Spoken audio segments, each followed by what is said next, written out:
കുന്തിരിക്കം കരുതി വെച്ചോ, വരുന്നുണ്ടടാ നിന്റെയൊക്കെ കാലന്മാർ. ഇന്ന് ആലപ്പുഴയിൽ ഒരു കുട്ടി ഇങ്ങനെ അട്ടഹസിച്ചപ്പോൾ അത് ചുറ്റും കൂടി നിന്നവർ ആർത്ത് വിളിച്ചതൊക്കെ നമ്മൾ മറന്നിട്ടില്ല.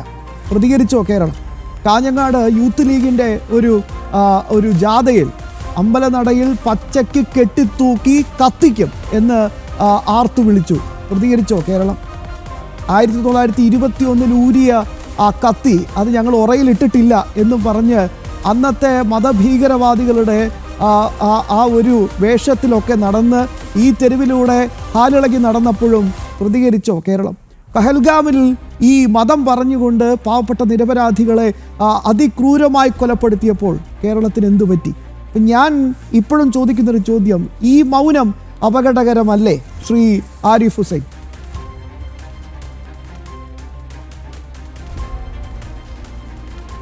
വിഷയമാണ് എന്ന് നമ്മൾ മുന്നേയും എനിക്ക് തോന്നുന്നു ഈ ബംഗ്ലാദേശിലെ കാര്യം കഴിഞ്ഞ ജൂൺ ജൂലൈ മാസങ്ങളിൽ ഇത് തുടങ്ങിയപ്പോൾ മുതൽ നമ്മൾ പറഞ്ഞുകൊണ്ടിരിക്കുന്ന കാര്യമാണ്.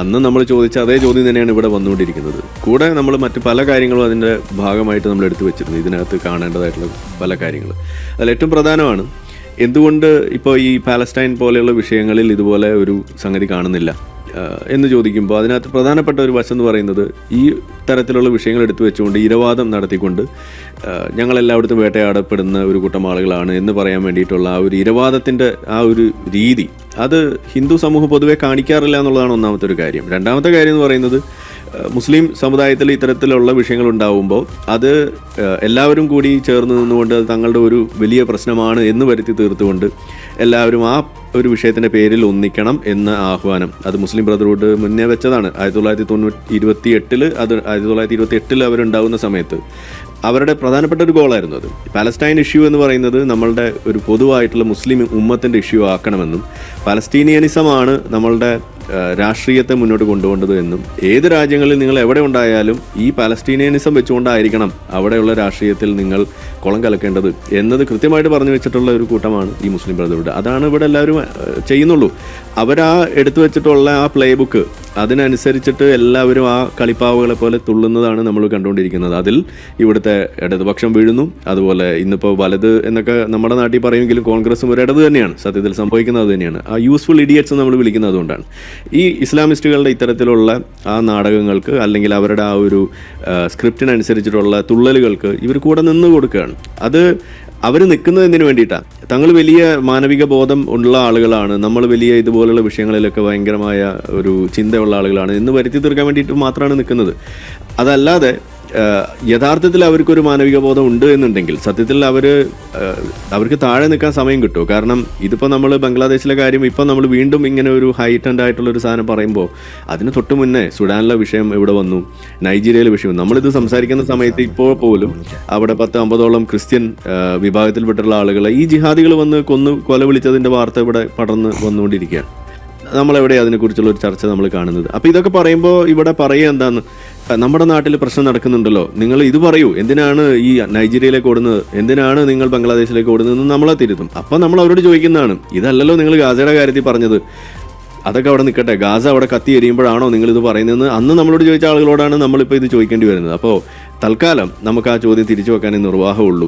നിങ്ങൾക്ക് ഇവിടെ ഇരുന്നുകൊണ്ട് ഗാസയിലെ കാര്യത്തിന് വേണ്ടിയിട്ട് ഇല്ലാത്ത പ്രശ്നത്തിൻ്റെ പേരിൽ നിങ്ങൾ പ്രശ്നം ഉണ്ട് എന്ന് വരുത്തി തീർത്തുകൊണ്ട് ജിഹാദികളുടെ ആ നാടകങ്ങൾക്ക് നിങ്ങൾ കൂട്ടുനിന്നിട്ടുണ്ട് എന്നുണ്ടെങ്കിൽ യഥാർത്ഥത്തിൽ നടന്നുകൊണ്ടിരിക്കുന്ന ന്യൂനപക്ഷ വേട്ട, ആ വേട്ടയെക്കുറിച്ച് നമ്മളിവിടെ സംസാരിക്കുമ്പോൾ അതിനെക്കുറിച്ച് നിങ്ങൾക്ക് പറയാൻ സാധിക്കുന്നില്ല എന്നുണ്ടെങ്കിൽ അത് സ്വാഭാവികമായിട്ടും അതൊരു ഇരട്ടത്താപ്പാണെന്ന് മാത്രമല്ല അത് നിങ്ങളുടെ ഈ അപ്പീസ്മെൻറ്റ് പൊളിറ്റിക്സ് അത് പൊളിഞ്ഞു പോകും എന്നുള്ളതിൻ്റെ ഒരു ഭയം തന്നെയാണ്. ഒരു കാര്യം കൂടി പറഞ്ഞിട്ട് നിർത്തുകയാണ്. എന്തുകൊണ്ടാണ് ഈ ബംഗ്ലാദേശിലെ വിഷയം ഇത്രമാത്രം പ്രാധാന്യമുള്ളതാകുന്നതെന്ന് ചോദിച്ചു കഴിഞ്ഞാൽ ഇന്ത്യ പാകിസ്ഥാൻ വിഭജനം നടക്കുന്ന സമയത്തുണ്ടായിരുന്ന ആ പോപ്പുലേഷൻ, ഹിന്ദു പോപ്പുലേഷൻ അവിടെ പാകിസ്ഥാനിലും ഇന്ത്യയിലെ മുസ്ലിം പോപ്പുലേഷനും നമ്മളെടുത്ത് പരിശോധിക്കുക.